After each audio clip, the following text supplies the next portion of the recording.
CM Revanth రెడ్డిపై మాజీ మంత్రి హరీష్ రావు తీవ్ర స్థాయిలో విరుచుకుపడ్డారు. రాష్ట్రంలో ఇప్పుడు థియేటర్ల కంటే సచివాలయంలో పెద్ద సస్పెన్స్ థ్రిల్లర్ సినిమా నడుస్తోందని ధ్వజమెత్తారు. అసలు రాష్ట్రంలో ప్రభుత్వం ఉందా, ఉంటే ఎవరి కంట్రోల్లో ఉందనే అనుమానం ప్రతి ఒక్కరికి కదులుతోందన్నారు. ఒకవైపు టికెట్ ధరలు పెంచుతూ జీవో బయటకొస్తుంది, మరోవైపు ఆ శాఖకు బాధ్యత వహించాల్సిన సినిమాటోగ్రఫీ మంత్రి నాకు తెలియదు, నా ప్రమేయం లేదు, నా దగ్గరికి ఏ ఫైల్ రాలేదని నిస్సహాయంగా చేతులెత్తేస్తారు. శాఖ ఒకరిది, పెత్తనం మరొకరిది, జీవో ఇచ్చేది ఇంకొకరు. సాక్షాత్తు క్యాబినెట్ మంత్రికి తెలియకుండానే ఆయన శాఖలో ఇంత పెద్ద నిర్ణయం జరిగిపోతుంటే అసలు ఈ ప్రభుత్వాన్ని నడిపిస్తున్నది ఎవరని ప్రశ్నించారు. సీఎం రేవంత్ రెడ్డిని ట్యాగ్ చేస్తూ ట్వీట్ చేశారు.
సీఎం రేవంత్ రెడ్డి పైన మాజీ మంత్రి హరీష్ రావు మండిపడ్డారు. ఇదే అంశానికి సంబంధించి పూర్తి అప్డేట్స్ మా ప్రతినిధి లివిల్ అందజేస్తారు. లివిల్, నిన్న ఏదైతే మంత్రి కోమటిరెడ్డి ఇటీవల జరుగుతున్న క్యాబినెట్ వ్యవహారాలకు సంబంధించి మాజీ మంత్రి ఎమ్మెల్యే హరీష్ రావు తీవ్ర స్థాయిలో మండిపడ్డారు. ప్రధానంగా తెలంగాణలో ఒక సినిమా నడుస్తుంది, సస్పెన్స్ థ్రిల్లర్ కంటే ఘోరంగా ఉందంటూ కూడా ఈ సందర్భంగా ఎద్దేవా చేశారు. ప్రధానంగా నిన్న మంత్రి కోమటిరెడ్డి వెంకటరెడ్డి మీడియా సమావేశం ఏర్పాటు చేసి నన్ను విషమిచ్చి చంపండి అంటూ కూడా నిన్న వ్యాఖ్యలు చేసిన నేపథ్యంలో దానికి సంబంధించి మాజీ మంత్రి ఎమ్మెల్యే హరీష్ రావు మండిపడుతూ పలు కీలక అంశాలపైన కూడా ఎక్స్వేదికగా స్పందించారు. రాష్ట్రంలో అసలు ప్రభుత్వం ఉందా, ఉంటే ఎవరి కంట్రోల్లో ఉంది అనే అనుమానం ప్రతి ఒక్కరికి కలుగుతుంది. ఒకవైపు టికెట్ రేట్లు పెంచుతూ జీవో బయటకు వస్తుంది, మరోవైపు ఆ శాఖకు బాధ్యత వహించాల్సిన సినిమాటోగ్రఫీ మంత్రి నాకు తెలియదు, నా ప్రమేయం లేదు, నా దగ్గరికి ఫైల్ రాలేదని నిస్సహాయంగా చేతులెత్తేస్తే ఆ శాఖ ఎవరి పెత్తనం కొనసాగుతుందో, జీవో ఇచ్చింది ఎవరు అనే కోణంలో ఇవాళ తెలంగాణ ప్రజలంతా కూడా ఆలోచనలో పడ్డారు. సాక్షాత్ ఒక క్యాబినెట్ మంత్రికి తెలియకుండానే ఆయన శాఖలో ఇంత పెద్ద నిర్ణయం జరిగిపోతుంటే అసలు ఈ ప్రభుత్వం నడిపిస్తుంది ఎవరు అనే సందేహం కలుగుతున్నట్టు కూడా ఎక్స్పీరియన్స్ హరీష్ రావు స్పందించారు. రేవంత్ రెడ్డి గారు అసలు మీరు నడుపుతున్నది సర్కారా లేదా సర్కార్ కంపెనీ అంటూ కూడా ఎద్దేవా చేశారు. టికెట్ల పంపు విషయంలో హైకోర్టు మొట్టికాయలు వేసినా ఈ ప్రభుత్వం తీరు మారకపోవడం శోచనీయం.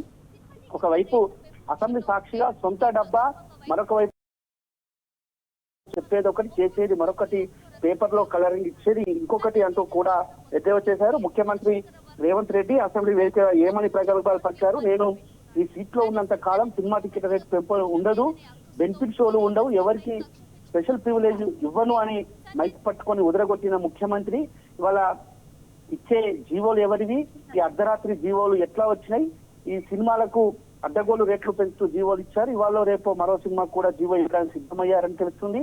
అసెంబ్లీలో అబద్ధాలు ఆడటం మీకు వెన్నతో పెట్టిన విద్య అని మాకు తెలుసు, కానీ సినిమా టికెట్ల విషయంలో కూడా ఇంత నిస్సిగ్గుగా సభను ప్రజలను తప్పుదో పట్టిస్తారా అంటూ కూడా ఆగ్రహం వ్యక్తం చేశారు. సినిమాటోగ్రఫీ మంత్రిగా ఉన్న కోమటిరెడ్డి గారి పరిస్థితి చూస్తే జాలేస్తుంది. ఒక పక్క హోం శాఖ జీవో ఇస్తుంది, సినిమా మంత్రి ఏమో నాకు సంబంధం లేదు, నా దగ్గరికి ఎవరు రాలేదు అంటారు. ఐటీ మంత్రిని నేనే, సివిల్ ఏవియేషన్ మంత్రి నేనే అని ఈ మధ్య చెప్పుకున్న కోమటిరెడ్డి వెంకటరెడ్డి ఇప్పుడు ఉన్న శాఖతో తనకు సంబంధం లేదని ఎందుకు అంటున్నారు? వాళ్ళ ఐటీ శాఖ మంత్రి, సివిల్ ఏవియేషన్ మంత్రిగా అని చెప్పుకున్న మంత్రి ఇవాళ సినిమాకు నేను మంత్రి కాదు అని సమయంలో టికెట్ల రేటు పెంపు సీఎం నిర్ణయం కోమటిరెడ్డి చెప్పకనే చెప్తున్నారా అంటూ కూడా ఆగ్రహం వ్యక్తం చేశారు. అంటే తెలంగాణలో సినిమా శాఖకు మంత్రిగా ఉన్నట్ట లేనట్ట సంబంధిత శాఖ మంత్రి తెలియకుండా జీవోలు విడుదలవుతున్నాయంటే ప్రభుత్వం నడిపిస్తుంది ఎవరు అనే అనుమానం తెలుస్తుంది. తెర వెనుక ఏ రాజ్యాంగేతర శక్తి ఉంది? ఒక సినిమా రిలీజ్ సమయంలో మంత్రి ప్రజాపాలన అంటే అసలు సినిమా రంగాన్ని ఒక పరిశ్రమగా చూస్తున్నారా లేక మీ రాజకీయ కక్షలు తీర్చుకునే అడ్డగా మార్చుకున్నారా అంటూ కూడా ఆగ్రహం వ్యక్తం చేశారు.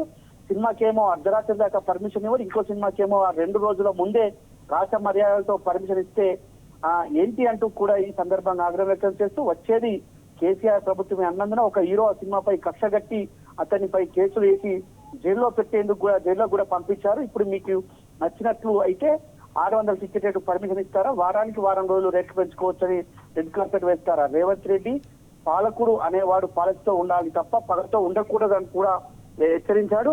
గత 10 ఏళ్లలో కేసీఆర్ గారు ముఖ్యమంత్రి ఉన్నప్పుడు సినిమా పరిశ్రమ కంటికి రెప్పలా కాపాడుకొని ఎక్కడా వివక్ష చూపలేదు. అందుకే తెలుగు సినిమా ఆస్కార్ స్థాయికి ఎదిగింది, ప్రపంచ గర్వించేలా సినిమాలు తయారయ్యాయని చెప్పేసి కూడా ఈ సందర్భంగా గుర్తు చేశారు.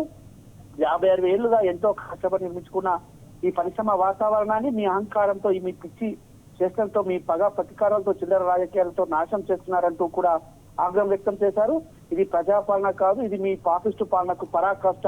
మొన్న ఎన్నికల్లో ఓడిపోయి నేడు రాజ్యాంగేతర శక్తిగా ఎదిగి సినిమా టికెట్ల రేట్లను శాసిస్తున్న ఆ కనిపించని శక్తి ఎవరో, ఒక్కో సినిమా కమిషన్ల రూపంలో ఎన్ని కోట్లు వసూలు చేస్తున్నారో ఆ వివరాలన్నీ త్వరలో బయట పెట్టామంటూ కూడా ఆగ్రహం వ్యక్తం చేశారు. చివరికి ఆ శాఖ మంత్రికి తెలియకుండా జరుగుతున్న ఈ సినిమా రేట్ల కమిషన్ దందాపై గవర్నర్ గారు దృష్టి దీనిపై సమగ్ర విచారణ జరిపించాలని సందర్భంగా బీఆర్ఎస్ పార్టీ తరఫున కోరుతున్నామని కూడా చెప్పారు.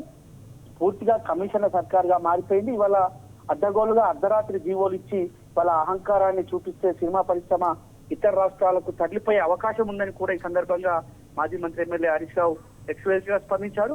ఖచ్చితంగా మంత్రి శాఖకు తెలియకుండా మంత్రికి సంబంధించిన శాఖ జీవోలు రావడం ఇది అనుమానం తలెత్తేలా ఉంది. ఇవాళ ఏ రాజ్యాంగేతర శక్తి ఈ వెనుకుంది, ఎవరు దీన్ని శాసిస్తున్నారు, అట్లాంటప్పుడు ఆ మంత్రి దగ్గర శాఖ ఎందుకు అని చెప్పేసి కూడా ఇవాళ ప్రజలంతా కూడా చర్చించుకుంటున్న సమయంలో బీఆర్ఎస్ మాజీ మంత్రి ఎమ్మెల్యే హరీష్ రావు కూడా ఇదే విషయాన్ని చెప్పారు. ఖచ్చితంగా గవర్నర్ జోక్యం చేసుకొని తక్షణమే చర్యలు కూడా తీసుకోవాలని చెప్పారు. ఇవాళ అర్ధరాత్రి జీవోలు కొన్ని సినిమాలకేనా అంటూ కూడా ఆగ్రహం వ్యక్తం చేశారు. ఇవాళ పగతో కొన్ని సినిమాలకు మాత్రమే పర్మిషన్లు ఇచ్చి మిగతా సినిమా వాళ్ళకి వాళ్ళ పర్మిషన్ ఇవ్వకపోవడంతో సినీ పరిశ్రమ కొంత ఇబ్బందికర పరిస్థితి ఎదుర్కొనే పరిస్థితి ఉంది. రానున్న భవిష్యత్తులో సినీ పరిశ్రమ ఇక్కడ నుంచి తరలిపోయే ఆస్కారం ఉన్నట్లు కూడా వాళ్ళ హరీష్ రావు ఎక్స్ప్రెస్ గా స్పందిస్తూ ఖచ్చితంగా వచ్చేది బీఆర్ఎస్ ప్రభుత్వమే, అన్ని చూస్తామంటూ కూడా ఈ సందర్భంగా చెప్పారు. ఖచ్చితంగా ఇవాళ ఈ అర్ధరాత్రి జీవోల వెనుక ఉన్నది ఎవరో కూడా త్వరలోని వివరాలు బయట పెడతానంటూ కూడా ఈ సందర్భంగా ఎక్స్ప్రెస్ గా స్పందించారు కుమార్. Right, thank you లివిల్.